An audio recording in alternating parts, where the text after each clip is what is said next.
Hello, welcome back to my YouTube channel. ഇന്ന് ഞാൻ പറയുന്നത് എൻ്റെ ഏറ്റവും ഇഷ്ടപ്പെട്ട നമ്പർ 1 ചെടി ആന്തോറിയമാണ്. നല്ല രീതിയിൽ പൂവിടാനും നല്ല ബുഷായിട്ട് കിട്ടാനും നല്ല ചെടികൾ വരാനും നല്ല വളവും നടേണ്ട രീതിയും എല്ലാം കാണിക്കാം.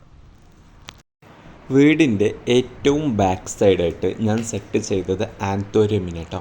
കാരണം ഒന്നുമല്ല, നല്ല രീതിയിൽ തണൽ കിട്ടുന്നുണ്ട്. ഇത് ഏറ്റവും കൂടുതൽ തണൽ ഇഷ്ടപ്പെടുന്ന ചെടി കേട്ടോ. അതുകൊണ്ടാണ് എൻ്റെ ചെടികൾ ഇത്രയും നന്നായിട്ട് പൂക്കൾ വിടാനുള്ള മെയിൻ കാരണം. അതിൻ്റെ തൊട്ടിപ്പുറത്തായിട്ട് നല്ല ഭംഗി കിട്ടാൻ വേണ്ടിയിട്ട് ഞാൻ കുറച്ച് എൻ്റെ ലോട്ടസ് ചെടികൾ ഇവിടെ വെച്ചിട്ടുണ്ട് കേട്ടോ. ഇവിടെ കാണുന്ന ഈ ഹൈബ്രിഡ് ചെടികളും മിനിയേച്ചർ ചെടികളും ഓൾഡ് വെറൈറ്റി ചെടികളും എല്ലാ ചെടികളും മദർ പ്ലാന്റിൽ നിന്ന് വേർപെട്ട് അതിൻ്റെ കുഞ്ഞുങ്ങളെ മാറ്റി നട്ടതാണ് കേട്ടോ. എന്തായാലും ഞാൻ നട്ടതിൽ നല്ല രീതിയിൽ പൂക്കളും ഇലകളും നല്ല ധാരാളമായിട്ട് വരുന്നുണ്ട്. അതിന് മെയിൻ കാരണം 15 ദിവസം കൂടുമ്പോൾ നമ്മുടെ ചെടികളിൽ ബോൺ പൗഡർ എന്ന് പറയുന്നൊരു പൗഡർ കിട്ടും. അതായത് എല്ലിൻ പൊടി, അത് ഇട്ട് കൊടുക്കണം കേട്ടോ. എന്നാൽ നല്ല രീതിയിൽ പൂക്കളെ കിട്ടും. ആന്തോറിയമിൻ്റെ മറ്റൊരു വെറൈറ്റിയാണ് ഡബിൾ പെറ്റൽസ്. നോക്കെ, റെഡ് സൈഡിൽ മൊത്തം ഗ്രീൻ ആയിട്ട്. അതിൻ്റെ മറ്റൊരു കളറാണ് ഡാർക്ക് പിങ്ക്. നോക്കെ, പിന്നെ ഇവിടെ കാണുന്നത് കുറച്ച് ഓൾഡ് വെറൈറ്റിയാണ്. ഇതിൻ്റെ പ്രത്യേകത എന്ന് വെച്ചാൽ ഇത് ഒരു ചെടി പോലും ഞാൻ ചെടിയായിട്ട് നട്ടിട്ടില്ല. അതിൻ്റെ വേരുകളുണ്ടല്ലോ, വേരിൽ നിന്ന് അടർത്തി മാറ്റി ആ വേരിനെ മാത്രം മണ്ണിലിട്ട് കുഞ്ഞു പോട്ടിലാക്കി നട്ട ഒരു ചെടിയാണ് കേട്ടോ.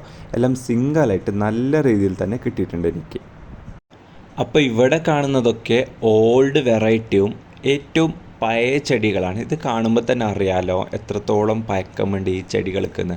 അപ്പോൾ എന്തായാലും ഈ ചെടിയിൽ നിന്ന് ഒരു ചെടീനെ അടർത്തി മാറ്റി എങ്ങനെയാണ് നടേണ്ടത് എന്ന് കാണിച്ചു തരാം കേട്ടോ. അപ്പോൾ ഈ ഒരു ആന്തോറിയം പ്ലാന്റ് ഞാൻ നടാൻ വേണ്ടിയിട്ട് ഇതാണ്. അപ്പോൾ റീപോർട്ട് ചെയ്യേണ്ട കാര്യം എന്ന് വെച്ചാൽ ഇതുപോലൊരു കുഞ്ഞ് ചട്ടി എടുക്കുക. അതിലേക്ക് ഡ്രെയിനേജ് ഹോല് ക്ലിയർ ആക്കാൻ വേണ്ടിയിട്ട് ഈ നമ്മുടെ കല്ലിനൊന്ന് കൊടുത്ത് ഫില്ലപ്പ് ചെയ്ത് കൊടുക്കാം. അതൊന്ന് കുറച്ച് ചകിരി എടുത്തിട്ടുണ്ടല്ലോ, കുറച്ച് കൂടുതൽ ചകിരി എടുത്തിട്ട്, ചകിരി നമ്മുടെ ആന്തോറിയമിന് ആവശ്യമുള്ള ഏറ്റവും കൂടുതൽ ആവശ്യമുള്ളൊരു വസ്തുവാണ് ചകിരി. ചകിരിയിട്ട് ശകല നല്ല പൊടിഞ്ഞ കറുത്ത മണ്ണ് കേട്ടോ, അതിനിട്ട് കൊടുക്കുക. അതിൻ്റെ മുകളിൽ കുറച്ച് കരി ഏറ്റവും നല്ലത് കേട്ടോ, നല്ല രീതിയിൽ വേരോട്ടത്തിന് വേണ്ടിയിട്ട്. അപ്പോൾ ഇതുപോലെ ഒരു എന്താ പറയുക, വേരിന് പുറത്ത് വേണം. അതെന്തിനാണെന്ന് പറയാം. അതിൻ്റെ മുകളിൽ ഞാൻ കുറച്ച് ഒരു പിടി ചാണകം എടുത്തിട്ടുണ്ട് കേട്ടോ. ആ ചാണകത്തിൻ്റെ ഇതിൻ്റെ മുകളിലോട്ടിട്ട് അതിൻ്റെ മുകളിലോട്ട് കുറച്ച് മണ്ണും വെച്ച് കൊടുത്തു. വീണ്ടും കരി ഇട്ട് കൊടുക്കാം.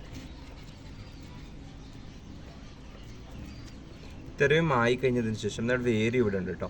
ഇത്രയും ആയിക്കഴിഞ്ഞതിന് ശേഷം വീണ്ടും കുറച്ച് ചാണകം പിന്നെ അതിൻ്റെ മുകളിലോടായിട്ട്, അതായത് നമ്മുടെ വേരുണ്ടല്ലോ, ഈ വേരിലേക്ക് കൂടിയിട്ട് ഇതുപോലെ നമുക്ക് ചകരിട്ട് കൊടുക്കാം.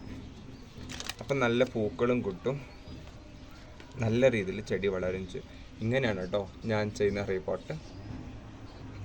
ഈ ഒരു ഭാഗത്തിലുള്ളത് മൊത്തം ആന്തോറിയം ചെടികളിൽ തന്നെ ഏറ്റവും വലിയ ചെടികളും അതിനേക്കാളും ഏറ്റവും വലിയ പൂക്കളും തരുന്നൊരു ചെടിയാണ്. ആന്തോറിയമിനെ ഇഷ്ടപ്പെടാനുള്ള മെയിൻ കാര്യം 365 ദിവസവും നമുക്ക് നല്ല രീതിയിൽ പൂക്കൾ തരും കേട്ടോ.